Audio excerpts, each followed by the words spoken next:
국어 두 번째 시간입니다. 모두 국어책 71쪽을 폈나요? 71쪽 허리 밟기라는 시를 펴놓고 영상을 재생하도록 합니다. 자, 그러면 모두 폈다면 수업을 시작해 볼까요?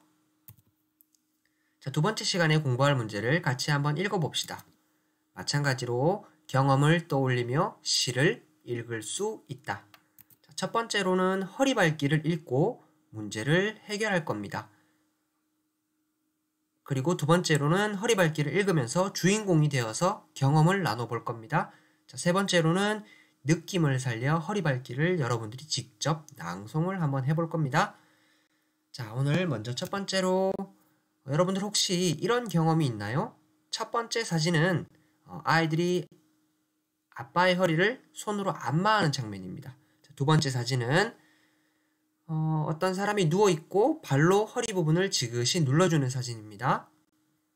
자, 선생님도 어릴 때 아버지의 허리를 밟아드린 기억이 있습니다. 자, 선생님은 허리를 밟아드리는데 세게 밟으면 허리를 다치실까봐 걱정이 돼서 항상 한 발로 밟았는데 어릴 때 선생님 아버지께서 두 발 모두 사용해서 밟아라고, 그리고 그 허리 위에 올라가서 밟으라고 이렇게 말씀하셨던 기억이 납니다. 여러분들도 혹시 할머니나 또는 할아버지, 부모님을 안마해드린 경험이 있다면 친구들과 한번 이야기해 보도록 합니다.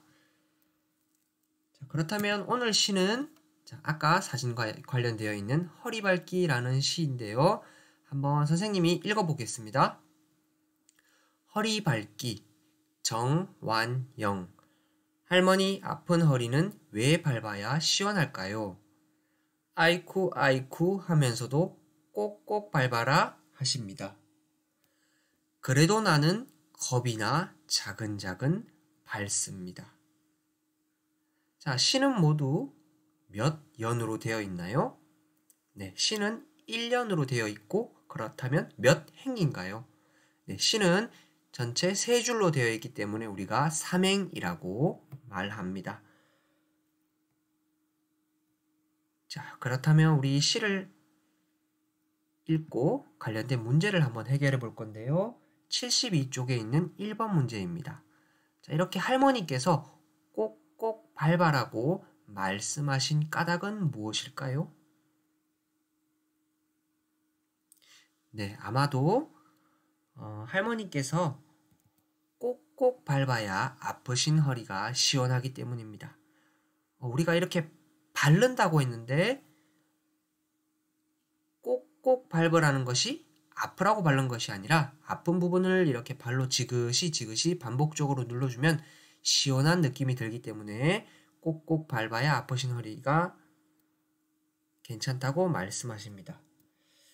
자, 두 번째로 내가 겁이 난 까닭은 무엇인가요? 우리 시에서 보면 삼행에 그래도 나는 겁이 나 자근자근 밟습니다 라고 했습니다. 자, 왜 겁이 날까요?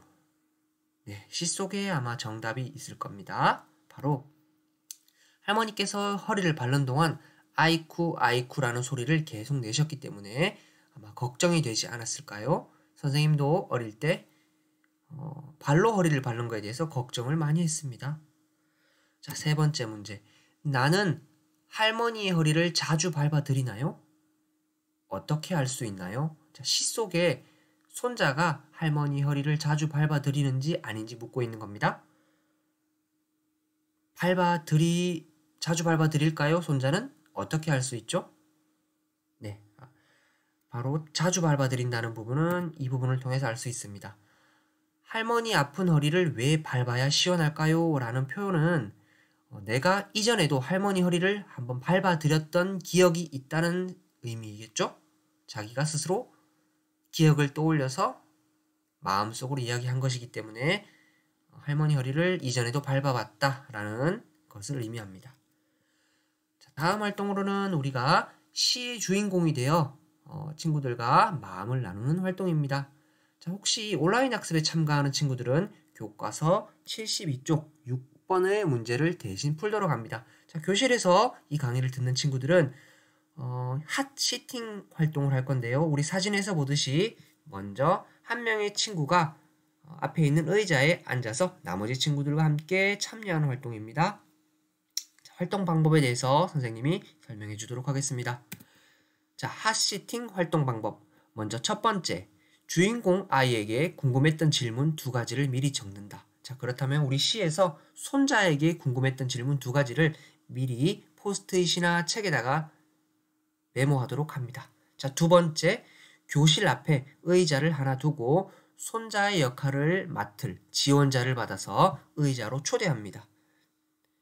자, 그렇다면 그 초대받은 아이는 우리가 평소에 알던 친구가 아니라 할머니의 손자로 몰입할 수 있도록 간단한 멘트를 해줍니다. 자, 이제 여러분의 친구가 아니라 시 속의 할머니의 손자가 되는 겁니다. 자, 그런 선생님이 하나, 둘, 셋을 외치면 손자의 역할을 맡은 친구는 우리의 친구가 아닌 손자가 되는 겁니다.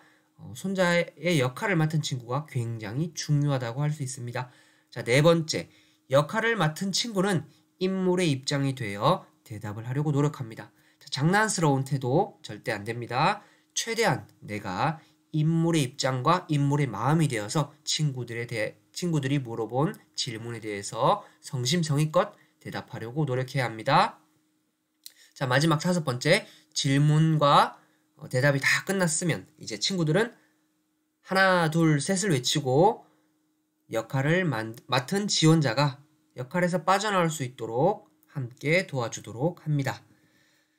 자, 모두 이해가 됐나요? 자, 그렇다면 교실에서 담임 선생님과 함께 핫시팅 활동으로 시의 주인공의 마음을 나눠보도록 합니다. 그리고 72쪽에 나와 할머니의 마음을 적어보도록 합니다. 자, 활동을 할 때는 영상을 잠시 멈추고 지금부터 활동을 한번 해봅시다. 자, 활동을 잘 하고 왔나요? 자, 읽고 떠오른 경험을 이제 나눠볼 건데요. 교과서 73쪽입니다. 자, 4명의 아이가 허리발길을 읽고 떠오른 경험을 나누고 있는데요. 자, 첫 번째 아이는 어머니께서 내 다리를 주물러 주신 경험을 이야기하고 있습니다. 자, 두 번째 아이는 동생이 다리에 쥐가 나서 다리를 주물러 주었던 경험을 말하고 있어요. 자, 세 번째 아이는 할아버지 어깨를 주물러 드렸던 것이 생각이 났다고 합니다. 혹시 여러분들은 읽고 어떤 경험을 떠올렸는지 한번 교실에서 이야기해 보도록 합니다. 마찬가지로 온라인 학습에 참가하는 친구들은 책에 직접 적어보도록 합니다. 자, 오늘의 마지막 활동은 느낌을 살려 허리발길을 함께 낭송해 보는 것입니다. 여러분, 낭송의 의미를 알고 있나요?